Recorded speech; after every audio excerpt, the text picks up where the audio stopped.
Merry Christmas, Mr. Wayne. Merry Christmas and Happy Holidays! For this year's Christmas special, I thought it'd be fun to rewind time and talk about Batman Returns. I might not make the rules, but like it or not, Batman Returns is a Christmas movie. Dread it, run from it, Christmas arrives all the same. So get your festive drinks, your festive snacks, and get ready to have some fun because this video is gonna be a good one. As always, I'm your host, Justin, otherwise known as IDontBeatGames, and I'm here to bring some festive vibes right to your monitors. Batman Returns literally takes place during Christmas time. It literally has snow in it, and more importantly, there's a ton of Christmas decorations literally everywhere in Gotham. So I figured, why not talk about Batman Returns? It's a perfect fit for the channel and it'd make a fun video. I'm not gonna lie, there's a ton of questionable decisions in this movie. For instance, let's just talk about the beginning of the movie, shall we? The beginning of Batman Returns sets the winter and Christmas tone with all of the snow that they show us. At the same time, to counter this amazing snow, they show us this terribly questionable origin story for Oswald Cobblepot, otherwise known as the Penguin. Oswald is called the Penguin, right? You want to know how he becomes the Penguin? Well, let me tell you what Tim Burton, the great mind behind The Nightmare Before Christmas, did to the Penguin. Oswald was a problematic child who his parents kept in some awful box because he was an awful kid. No, I'm not justifying his parents' choices. In fact, I'm about to judge the hell out of them. They didn't want Oswald anymore, so you know what they did. You'd think they put him up for adoption, but no, they threw him into a literal river in the dead of night while it was snowing in the middle of the winter. Oswald could have gone from becoming the Penguin to becoming a whole Teenage Mutant Ninja Turtle instead. I legitimately do not know what to tell you guys because Batman Returns clearly lives by its own rules. This movie is so bad that it's good. It's literally one of those 90s movies. In Batman Returns, there's another hilarious scene where this huge gift makes its way to Gotham and then a bunch of people on motorcycles with skull masks start attacking the citizens of Gotham. Not only that, an all-out war happens in this same scene where a bunch of circus clowns start attacking people and robbing stores as well. Who knows, maybe they couldn't get a Christmas gift on time. Who am I to criticize someone's hustle, you know? Also, Selina Kyle ends up trying out a taser for reasons. Look, it's clear that the people who made this movie were having fun with it, but that doesn't mean it makes sense, alright? Don't believe me? In Batman Returns, Catwoman literally gets pushed out a damn window. Then after she gets pushed out a window, as if that's not enough, a bunch of cats surround her body.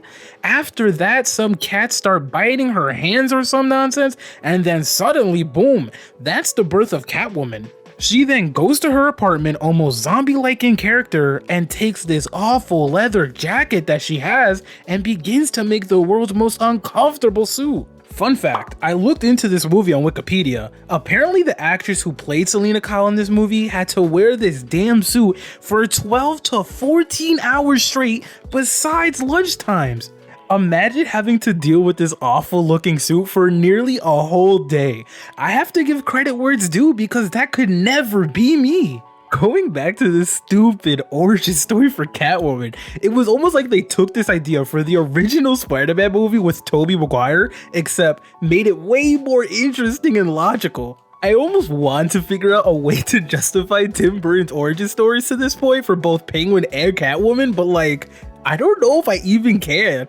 I just want to point out, as I was watching this movie, I was looking at Danny DeVito's hand movements when Penguin first showed himself to Gotham.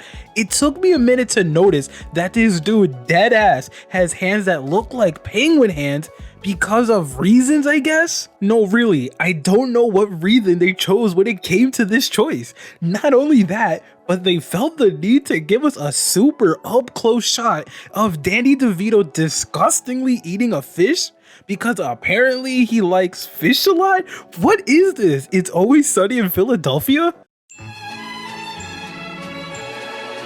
By the way, I know this movie is called Batman Returns, but there's like no Batman action for the first 50 minutes of this movie.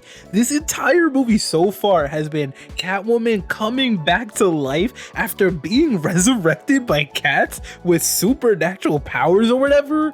And then there's this super random yet awful yet entertaining origin story for Penguin. This literally feels like we're just watching a Catwoman and Penguin film that happens to star Batman in it. Finally, 54 minutes in, and we get a Batman scene, thank goodness. Batman in the middle of Gotham or wherever the hell they're located at this point, fights this mini gang or something. Now my problem isn't Batman fighting this gang with absolutely no skill whatsoever. My problem with this fight scene is that Batman uses his Batarang to fight this gang. Let me break it down, okay? It'll make sense when I explain why this is so bad that it's good. These 4, maybe 5 gang members stand around as Batman programs his Batarang to target them. Then after he does this, we get a first-person perspective of this Batarang for zero reason. To add to all of this nonsense, these members just stand around and let the Batarang hit them as if they can't dodge this tiny Batarang. I literally screamed out loud while watching this scene, just duck already, oh my god. This entire sequence sums up Batman Returns. What the hell is this movie? Why is this movie so bad that it's good? I'm enjoying this way too much, honestly. We end up getting this anti-Avengers assemble type of scene where Batman and Penguin finally come face to face for the first time in this movie. They have somewhat of an interesting dialogue, but then Catwoman pulls up and then does this for absolutely no reason whatsoever. Meow. This leads to Penguin escaping and Catwoman and Batman fighting, which don't even get me started on Catwoman randomly having the ability to fight, only for Catwoman to get saved by, well, I'll let her say it herself. Saved by kitty litter.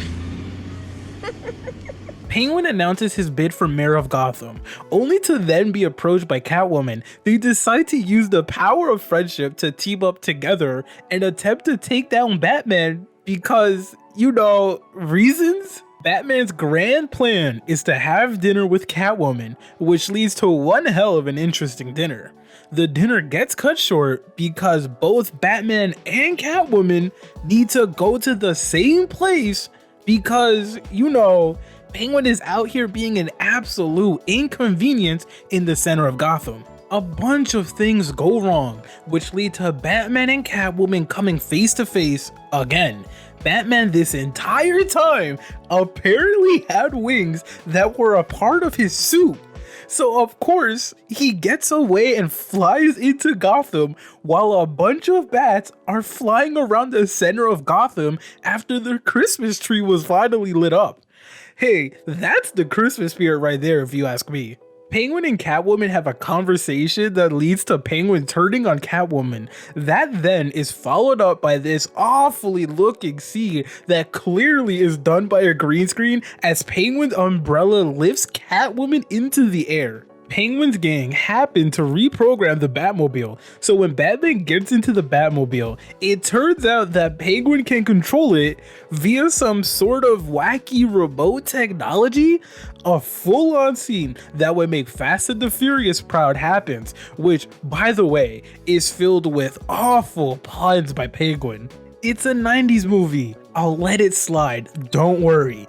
Batman gets away successfully, of course, it's a comic book movie, who would expect differently?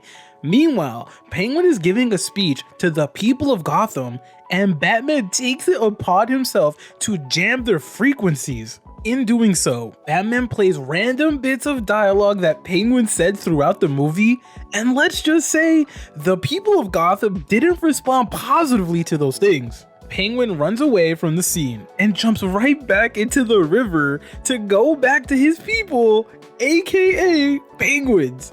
Penguin reveals this master plan where he wants to kill sleeping children, and this clown says exactly what I was thinking. I mean, killing sleeping children, isn't that a little, We get to see the world's most awkward Christmas party, which leads to Bruce and Selina realizing they're both Catwoman and Batman respectively. As they go to leave the party together, Penguin decides to be mad extra and causes the floor to cave in. This leads to a massive introduction that absolutely no one asked for. Eventually, Batman soils Penguin's whole sleeping children plan, which leads to Penguin sending out a literal army of penguins with rockets on their back to start the liberation of Gotham. I know, what a sentence. The Penguin army make their way to Gotham Plaza, which we finally have the name of, and then Batman jams their frequencies. That causes them to turn back to where they came from, and Penguin tries to escape his little igloo. Batman and Penguin fight, but eventually Bats push Penguin down into his igloo once again. The Penguins fire off their rockets, blowing up certain parts of Penguin's hideout, and finally we get to see Catwoman again. This entire time, the original mayor of Gotham, who happens to be Catwoman's boss when she was an assistant, has been held hostage by Penguin. The only reason I didn't mention this is because he was just kind of there, and Penguin did nothing with him at all while he was being held hostage. Penguin's hideout is literally melting while this is happening. Batman comes to interfere with Catwoman attempting to kill the original mayor of Gotham in order to convince Catwoman to not kill the mayor. Batman reveals to Catwoman that he's Bruce Wayne. He also does this in front of the mayor, which was a questionable decision, I guess. The mayor shoots Catwoman, who simply won't die, but he eventually runs out of ammo. Catwoman uses the taser from way earlier in the movie and kisses the mayor while tasing both of them. That leads to Catwoman and the mayor's death. However, have no fear, the Penguin is still here because he hasn't died just yet. Penguin finally dies in a pathetic fashion as he attempts to kill Bruce Wayne one last time, but then dies to the heat inside of his little hideout. Some penguins come out from hiding and put Penguin's body right back into the water where he belongs. So that's nice. We get one last scene of Alfred and Bruce in a car in the middle of the night while it's snowing, and Bruce finds a cat that clearly makes him think of Selina, and the movie finally ends. My biggest takeaway from Batman Returns is that I hope all of you sincerely have a Merry Christmas and Happy Holiday.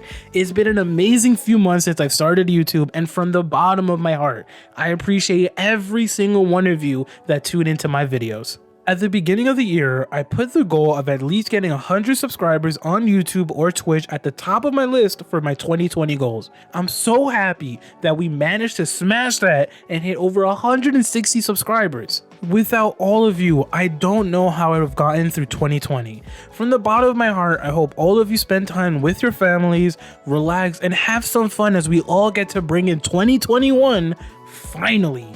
In case you're curious, I'm going to try to take this week off and work on the rest of my DCEU series to end the series within the early portions of January. But until then, I'm your host, Justin, otherwise known as IDontBeatGames, and I'm here to bring that festive content right to your monitors. Merry Christmas and Happy Holidays.